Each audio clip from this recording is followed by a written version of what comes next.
Voilà, nous poursuivons maintenant avec le troisième sujet. On va parler du coronavirus. Plus de 5 milliards de doses de vaccins ont été précommandées dans le monde. Aucun vaccin expérimental n'a prouvé pour le moment son efficacité contre le nouveau coronavirus dans les essais cliniques, mais au moins 5,7 milliards de doses ont déjà été préachetées dans le monde. Les premières livraisons des groupes occidentaux ayant souvent été préemptés par les États-Unis de Donald Trump.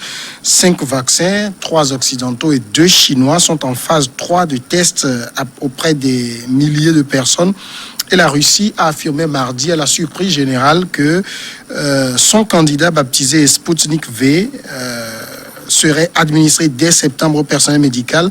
Avant la conclusion des essais cliniques, plusieurs développeurs de vaccins ont été subventionnés pour lancer la fabrication des doses en parallèle des essais afin d'être prêts à livrer des millions de doses en 2021. Finalement, Chris Sega, on a comme l'impression qu'on est entré, je veux parler sur le plan géopolitique, dans une sorte de guerre de vaccins aujourd'hui. Oui, bien. Oui, c'est une question de fierté aussi.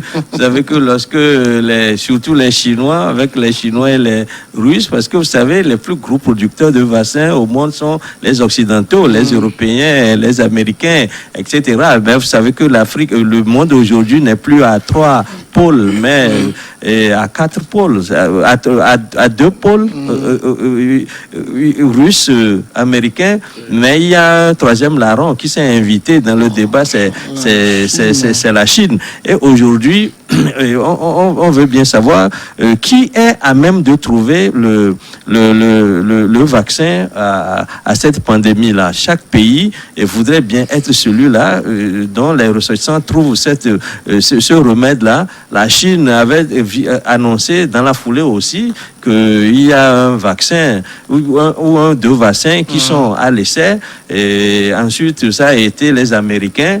Il y a eu l'Allemagne aussi qui avait annoncé un remède. Et le quatrième personnage maintenant, bien le quatrième pays a annoncé un remède, c'est la Russie. Et je crois que c'est de bonne guerre parce que on ne veut pas être resté là amorphe à se faire vendre ensuite le vaccin qu'on aurait trouvé ailleurs, mais on veut être les promoteurs de sa propre vitalité en ce qui concerne le remède face à cette pandémie-là. Et les Russes ne voudraient pas consommer le vaccin des Occidentaux. Parce que vous savez qu'il y a une polémique autour de ces vaccins-là. Parfois, on dit que, ben voilà, dans ces vaccins-là, généralement, et ceux qui sont envoyés ailleurs, notamment en Afrique, par exemple, on met des trucs dedans pour stériliser les femmes, etc. Il y a une polémique sur le sujet. Aujourd'hui, la question qui se pose est de savoir si les vaccins qui seront envoyés, par exemple, en Afrique, puisqu'on a parlé de 5 milliards de doses, alors que nous sommes 7 milliards. Si on trouve le remède aujourd'hui, c'est tout le monde entier. C'est tous les habitants du globe terrestre qui doivent se faire vacciner. S'il existe seulement quelque part une poche non vaccinée, c'est cette poche-là qui peut encore recontaminer les... Donc, c'est 7 milliards ou bien 7 milliards, 500 millions d'individus qui doivent être vaccinés. Mais maintenant, les Russes veulent trouver leur remède pour traiter les Russes. Les Chinois veulent trouver des remèdes pour traiter les Chinois. Les Américains veulent leur propre...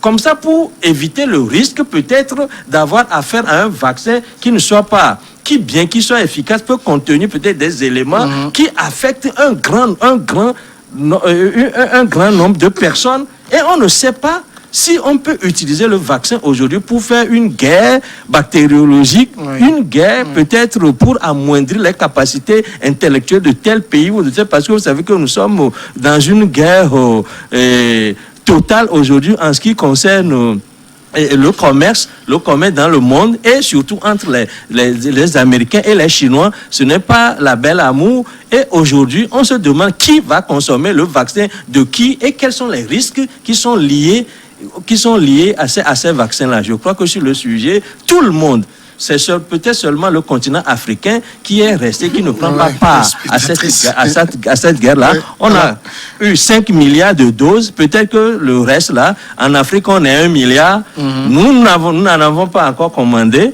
Et on se demande, lorsqu'on va fabriquer les 5 milliards de doses... Le problème aussi, c'est que, bon, c'est des doses de vaccins précommandées, mais jusqu'à présent, il n'y a aucun vaccin qui...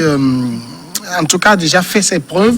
C'est vrai que la Russie dit que Sputnik V a fait ses preuves et même une des filles de Vladimir Poutine a reçu une dose. Mais vous avez vu l'OMS, comme toujours, elle dit que non, attention, il faut être très prudent. Alors, c'est-à-dire, j'écoutais en venant un scientifique qui expliquait que c'est très difficile de prévoir un vaccin contre ce virus parce que il dit ça peut muter. Donc vous avez un vaccin contre la version 19. Si on se retrouve avec une version Covid-20, Covid-21, il y a des problèmes. Qu'est-ce qu'on commande finalement? Non, tout ça peut démontrer que la Covid ou le Covid-19, c'est une guerre bactérienne. Et ça, en fait, chacun a sa petite idée de ce que ce virus-là et comment ça a commencé. Et même quand on devait avoir un 5e larron comme le Madagascar avec son Covid organique, lui on l'a rapidement mis de côté. Et comme les gens ont vu qu'il rentrait dans la danse, on a dit mais ce que tu avais c'était pas le palu, c'était une petite grippe strass, mais on va t'envoyer le vrai. Et la preuve quand ça a commencé, il s'est tué. Donc l'Afrique s'est soustrait et c'est là-bas qu'on ne voit pas et la CEDEAO et l'Union africaine jouer leur rôle. Quelle est la part de l'Afrique dans cette guerre? Aujourd'hui, tout ce qu'on est en train de dire sur tous les enjeux autour du vaccin, il y a trois phases fondamentales. Il y a d'abord le côté technique, qui est le virus et sa mutation, d'abord dans notre corps. C'est-à-dire que lorsque le virus rentre dans l'organisme, comment il attaque l'ADN, comment il se multiplie, combien de temps, parce qu'au départ on nous avait dit en 2 semaines, et on saura de quoi, si la personne est atteinte de Covid. On est allé à 20. Je peux dire que il y a eu beaucoup de mutations, et pour cerner tout ça là et fabriquer un produit, et ce n'est pas facile. Et ce n'est pas facile qu'on le fasse.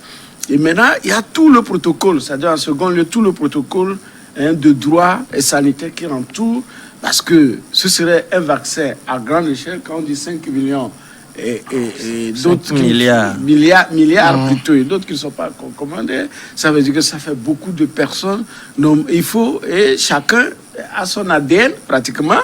Et il faut vraiment un produit qui puisse cerner tous ces ADN pour que, au fait, lorsque on va inoculer le vaccin, qui est encore, je peux dire, un virus, un microbe, qui va rentrer pour fabriquer des anticorps mais positifs, mais il va falloir que ce vaccin-là réponde, sinon, il ne faut pas que ça aille tuer les gens. D'abord, c'est le deuxième point. Et puis le troisième point, l'enjeu financier.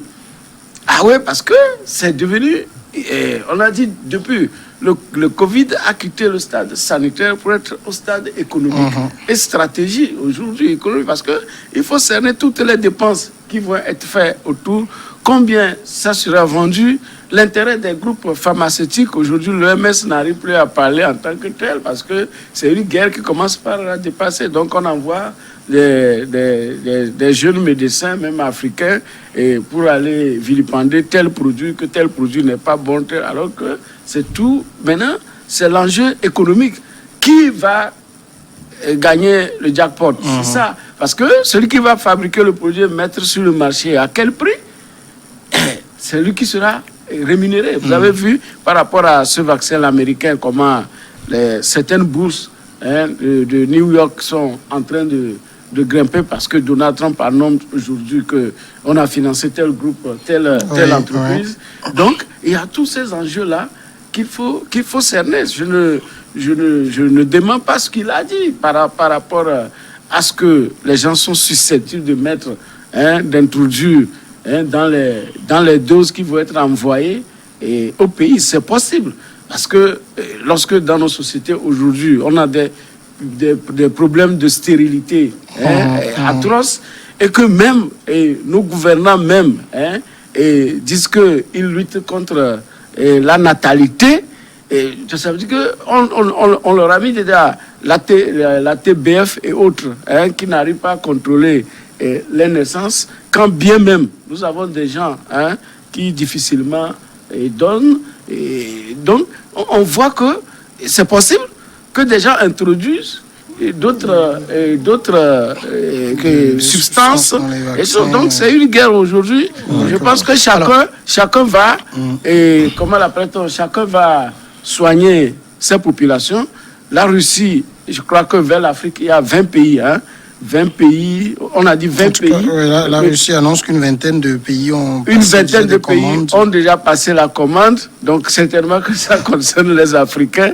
Donc ce serait une guerre, c'est une guerre bactériologique qui est en train de continuer, on ne sait pas quand ça va finir. Finalement, on est en face d'une pandémie, puisqu'il n'y a plus aucun pays du monde qui n'est touché, sauf peut-être l'Antarctique, qui n'est pas vraiment un pays. Mais au lieu de se concentrer sur cette guerre sanitaire qu'on a, on a l'impression que ces puissances ont trouvé un nouveau terrain de jeu pour leur affrontement. Oui, mais vous savez, toutes les occasions sont bonnes pour montrer ses muscles, parce qu'il est dit que à quoi bon ne pas se servir de sa force lorsqu'on en a. Et je crois que la démonstration est encore faite aujourd'hui que lorsque vous avez des muscles que vous n'utilisez pas, la fonction crée l'organe, le muscle s'atrophie. Et ces superpuissances-là, la Russie, les États-Unis, la Chine, etc. Et je le disais tout à l'heure, en dehors même de la question sanitaire, il y a aussi la question de fierté. Et il y a aussi les risques qui sont liés à la consommation à une très grande échelle d'un vaccin. Aujourd'hui, ce n'est pas seulement un vaccin qu'on va envoyer en Afrique ou bien dans tel ou tel pays africain, mais c'est un vaccin que 7 milliards de personnes vont consommer. Et le risque là-bas, c'est que si jamais ce vaccin-là n'est pas un vaccin, n'est pas un vaccin tel que le risque zéro. Et cela suscite un risque zéro pour sa consommation. C'est le monde entier qui est en danger. C'est 7 milliards de personnes qui sont en